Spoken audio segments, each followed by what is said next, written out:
Top quality और consistent performance के लिए सिर्फ सिल्वर पंप नाम याद रखना।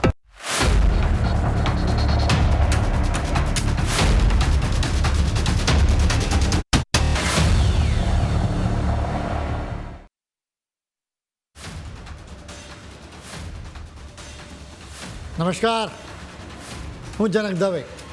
ફૂલ્સ ઓફ ન્યૂઝ એનાલિસિસ પ્રોગ્રામમાં આપનું સ્વાગત છે.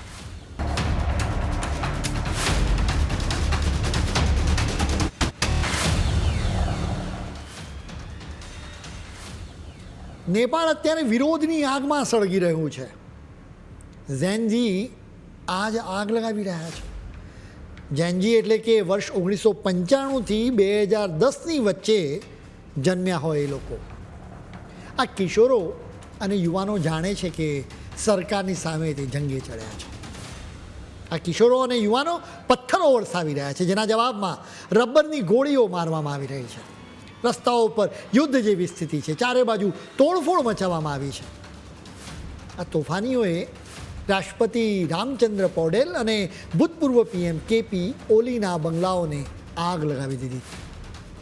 સોશિયલ મીડિયા પર વિડીયોમાં જોવા મળે છે કે તોફાનીઓ રાષ્ટ્રપતિના બંગલામાં તોડફોડ મચાવી રહ્યા છે.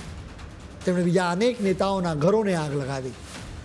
આ તોફાનીઓ નેપાળની સંસદમાં પણ ઘૂસી ગયા, જ્યાં તેમણે સંસદ ભવનને આગ લગાવી. સંસદ ભવનમાં આગના ધુમાડા જોવા મળ્યા. એ જોઈને તોફાનીઓના મનમાં રહેલી આગ શાંત થઈ. નેપાળમાં પણ બિલકુલ શ્રીલંકા અને બાંગ્લાદેશ જેવી જ એક સ્ક્રિપ્ટ ભજવાઈ રહી છે. ધ્યાન રાખજો. વિરોધ પ્રદર્શનના અંતે નેપાળના પીએમ ઓલીને રાજીનામું આપવાની ફરજ પડી છે. એટલે જ નેપાળના રાજકીય ભવિષ્ય સામે પ્રશ્નાર્થ ચિહ્ન મુકાઈ ગયું છે. અરાજકતાની સ્થિતિ છે. નેપાળની સરકારે સોશિયલ મીડિયા પર પ્રતિબંધ મૂક્યો પછી જ આ દેશમાં વિરોધ પ્રદર્શન શરૂ થયા. જો કે તોફાનીઓ તો કહેતા કે અમે તો ભ્રષ્ટ સિસ્ટમ સામે લડી રહ્યા છીએ. આખરે સોશિયલ મીડિયા પરનો પ્રતિબંધ હટાવવામાં આવ્યો એ પછી વિરોધ પ્રદર્શન વધારે આક્રમક બન્યું. એટલે કદાચ આ તોફાનીઓને વધારે હિંમત મળી. એક ટાર્ગેટ પાર પાડ્યા બાદ તેમણે નેપાળની સરકારને જ ઉથલાવી દેવાનો બીજો ટાર્ગેટ નક્કી કર્યો, જેમાં પણ તેઓ સફળ રહ્યા. તોફાનીઓએ મંત્રીઓના ઘરોને પણ બાળ્યા છે. એટલે જ નેપાળની આર્મીના હેલિકોપ્ટર્સ મંત્રીઓના ઘરોની પાસે પહોંચ્યા. આ હેલિકોપ્ટર્સમાં જીવ બચાવીને મંત્રીઓ નીકળી ગયા. એક સિનિયર અધિકારીઓના ઘરોને પણ આગ લગાડવામાં આવી. આ સમગ્ર આંદોલનની શરૂઆત ભલે સોશિયલ મીડિયા પર મૂકવામાં આવેલા પ્રતિબંધથી થઈ હોય, પરંતુ લોકોના મનમાં રોષ તો ભભૂકતો જ હતો.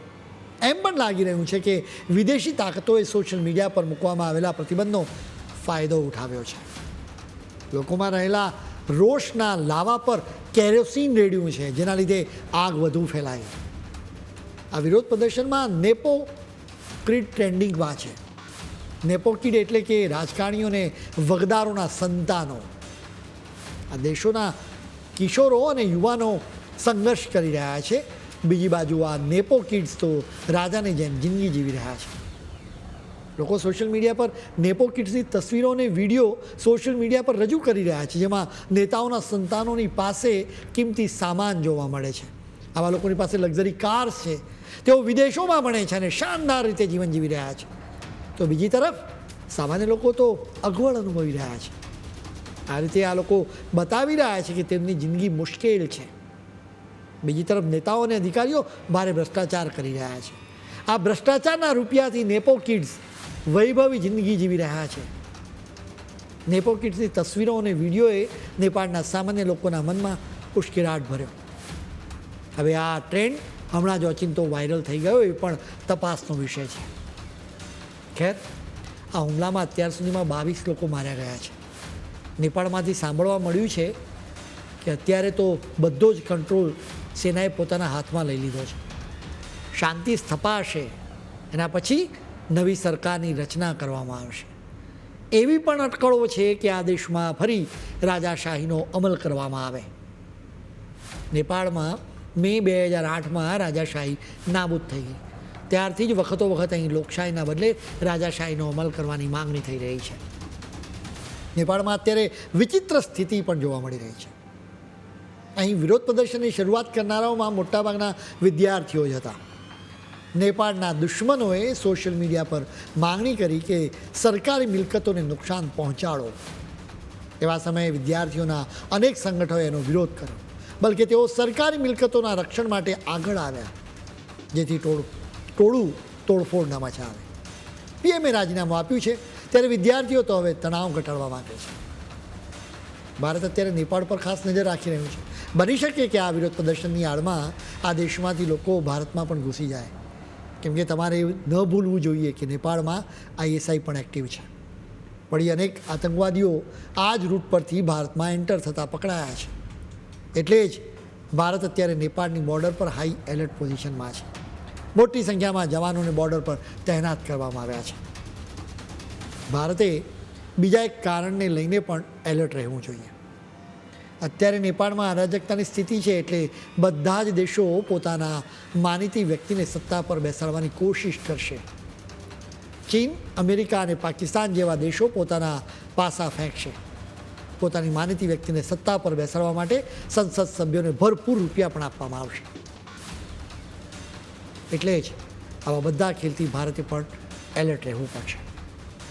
ઓલી નેપાળમાંથી ભાગી જવાના ફિરાકમાં છે. તેમણે દુબઈમાં ભાગી જવાની તૈયારી કરી લીધી હોવાનું માનવામાં આવી રહ્યું છે. આ દેશના બીજા કેટલાક નેતાઓએ પણ એવી જ તૈયારી કરી લીધી છે. આ તોફાનીઓ નથી ઈચ્છતા કે ભ્રષ્ટ નેતાઓ તેમના દેશમાંથી ભાગી જાય, એટલે વિરોધ પ્રદર્શન કરનારા લોકોને અપીલ કરી રહ્યા છે કે એરપોર્ટની પાસે રોકેટ ફોડો, ડ્રોન ઉડાવો કે લેઝર લાઇટનો ઉપયોગ કરો. કોઈ પણ રીતે નેતાઓના વિમાનો બહાર ન જવા જોઈએ. તોફાનીઓ એ જ રીતે આતિશબાજી કરી રહ્યા છે, જેના કારણે વિમાનોને લેન્ડ થવામાં સમસ્યા થાય છે. આ વિરોધ પ્રદર્શન શરૂ થયું ત્યારથી જ કાઠમંડુથી 2 જ ફ્લાઇટ ઉપડી છે. એક ફ્લાઇટ બેંકોક માટેની હતી, જ્યારે બીજી ફ્લાઇટ ચીન માટેની હતી. 2024માં બાંગ્લાદેશમાં, જ્યારે 2022માં શ્રીલંકામાં વિરોધ પ્રદર્શનો થયા હતા. નેપાળમાં પણ એવી જ એક પેટર્ન જોવા મળી છે. આ 3 દેશમાં દેશની આંતરિક સ્થિતિને લઈને હોબાળો મચ્યો છે, જેને લઈને આંદોલનોની શરૂઆત થઈ હતી. નેતાઓના ઘરોને ટાર્ગેટ કરવામાં આવે છે અને આગ લગાડવામાં આવે છે અને તોડફોડ મચાવવામાં આવે છે. પેટર્નમાં તમે સમાનતા જુઓ. ઓલી અત્યારે ભાગવાની ફિરાકમાં છે. બાંગ્લાદેશમાંથી શેખ હસીનાએ ભાગીને ભારતમાં આવવું પડ્યું હતું. શ્રીલંકાના એ સમયના રાષ્ટ્રપતિ ગોટાબાયો રાજપક્ષે માલદીવ જતા રહ્યા હતા. પેટર્ન એક છે તો વિલન પણ એક જ હોઈ શકે છે. બાંગ્લાદેશના કેસમાં શેખ હસીનાએ કહ્યું હતું કે અમેરિકન ડીપ સ્ટેટની આની અંદર સંડોવણી છે. નેપાળમાં લાગેલી આગ ન તો ભારતના હિતમાં છે કે ન તો નેપાળના હિતમાં. આ તોફાનીઓની આડમાં ભારતના દુશ્મનો નેપાળમાં કોઈ ખેલા ન કરી જાય એના પર નજર રાખવી પડશે.